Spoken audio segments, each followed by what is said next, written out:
Are you looking to enhance the security of your Messenger account on your PC? In this video, we will guide you through the simple steps to enable login alerts on Messenger. Let's get started.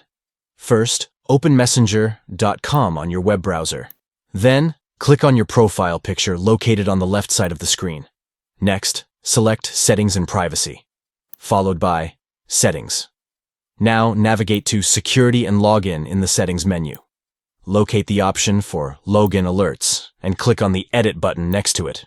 Here, you can turn on the Login Alerts feature to receive notifications about any login activity on your Messenger account. Once you have enabled Login Alerts, remember to save the changes to ensure the settings are applied successfully. By following these steps, you can add an extra layer of security to your Messenger account and stay informed about any unauthorized access attempts.